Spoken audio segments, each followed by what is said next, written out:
আমরা এই আইএসএল ২ বছরের ভিতরে জিতবো বলেছিলাম। হ্যাঁ, ঘটনা এখানে যারা বসে আছি আমরা আমরা একটা টিম ওয়ার্ক করি।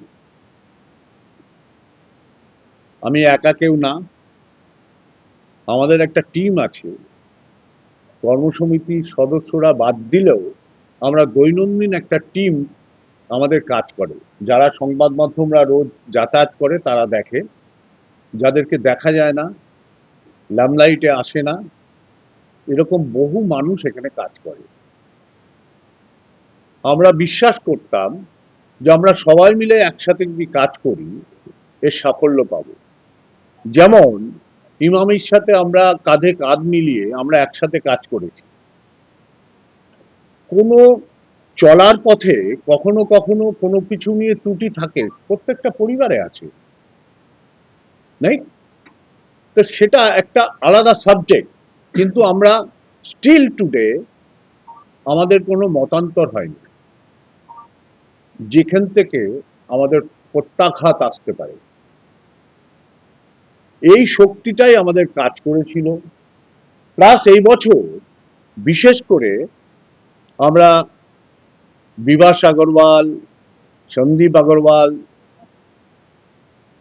ইমামির আদিত্যজি এবং মনীষজি, এই চারজনকে আমি বিশেষ করে বলবো যে এরা আমাদের যে বক্তব্যটাকে গুরুত্ব দিয়েছিল যে আমরা কি টিম চাই, এবং পাশাপাশি তারা আমাদেরকে যে যে জবগুলোর কথা বলেছিল আমরা উভয়ই সেই জবগুলো পালন করেছি।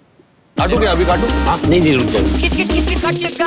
गेम कोई भी हो, पकड़ मजबूत होनी चाहिए। सीमेंट से पकड़ बनाए मजबूत। SRMB 550D TMT बार।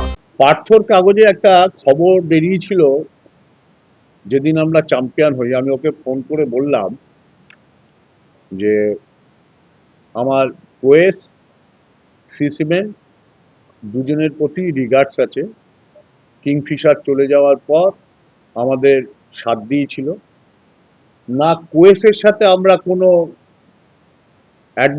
অ্যাডমিনিস্ট্রেশন জব করেছি না সিসিমেন্টের সাথে করেছি, কেন তখন একটা প্যান্ডামিক সিচুয়েশন, সেই প্যান্ডামিক সিচুয়েশনে তারা তাদের অফিস থেকেই চালিয়েছে।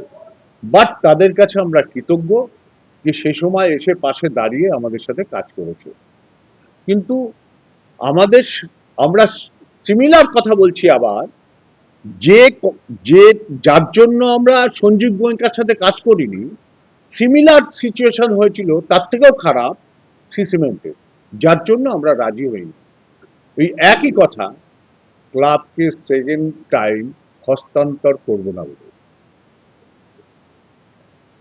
তখন যারা সংবাদ মাধ্যম কোনো মানুষ ভুল বুঝেছিলেন, আমি বিরোধিতা করেছেন বলবো না, তারা আজকে বুঝছে যে তখনকার সিদ্ধান্তটা এই ক্লাবে কত সঠিক ছিল।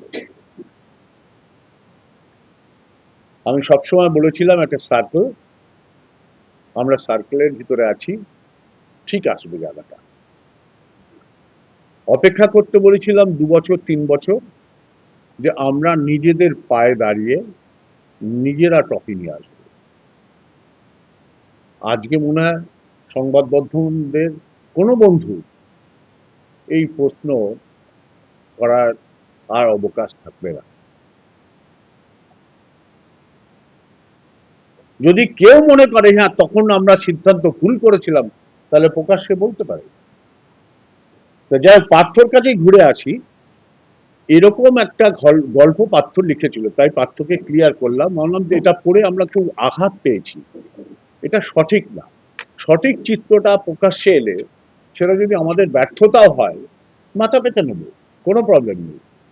কিন্তু যেটা আমাদের ব্যর্থতা নয় কিংবা আমরা সেটার সাথে জড়িত নয়, সেটা প্রকাশ পেলে আঘাত তো লাগেনি। কিন্তু পার্থ সঙ্গে সঙ্গে বলেছে, আমি হ্যাটস অফ টু পার্থ, যে আমি খুব দুঃখিত এটা হওয়ার জন্য, সরি নিটুদা, আজকের দিনে এটা করা উচিত হয়। রাইট আম রং? extra time.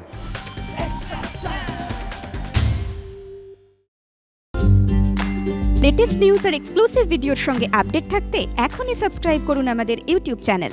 বেল আইকনে ক্লিক করতে ভুলবেন না জানো।